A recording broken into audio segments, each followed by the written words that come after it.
C'est à proximité des installations de l'ONATRA, à la 7e rue, dans la commune de Limete, au quartier industriel, que ces dépôts de carburant a été consumé dans cet incendie. Aucune perte en vies humaines n'a été signalée, mais les dégâts matériels sont considérables. La cause de l'incident reste inconnue pour l'instant. C'est après 18 heures que le feu a commencé. Il n'a été maîtrisé qu'aux alentours de 20 heures, grâce à l'intervention des 4 camions anti-incendie. J'ai appelé d'abord le sapeur-pompier, j'ai appelé aussi Angèle Cosmétique, parce qu'ils ont aussi leur camion. En tout cas, l'intervention, il y en avait. Mais les dégâts matériels, c'est énorme.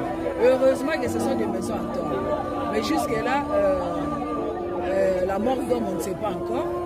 Je crois que les services sont là. Jusqu'à demain, on saura si y a eu de morts. Mais le feu s'est embrasé. On a fait le tour jusque de l'autre côté là-bas. Il y a un peu de feu partout là.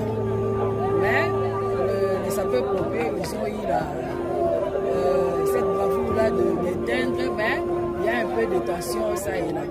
Je peux dire, jusqu'au moment où je vous parle, je ne sais pas. Parce que les dépôts en question, c'est dans l'enceinte de l'ONATRA. On ne sait pas. Est-ce que ça appartient à l'ONATRA ou bien l'ONATRA fait louer à un individu? Ce drame relance donc le débat sur la gestion des produits inflammables dans la ville de Kinshasa.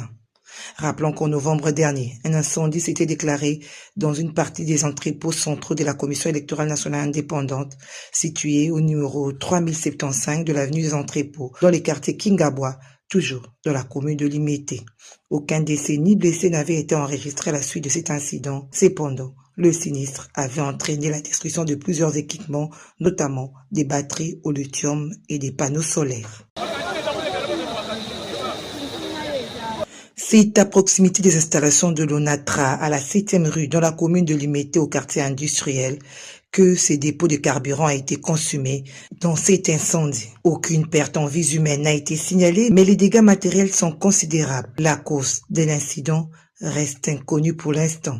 C'est après 18 heures que le feu a commencé. Il n'a été maîtrisé qu'aux alentours de 20 heures, grâce à l'intervention des 4 camions anti-incendie. J'ai appelé d'abord le sapeur-pompier, j'ai appelé aussi Angèle Cosmétique, parce qu'ils ont aussi leur camion. En tout cas, l'intervention, il y en avait. Mais les dégâts matériels, c'est énorme. Heureusement que ce sont des maisons en torts. Mais jusque-là, la mort d'homme, on ne sait pas encore.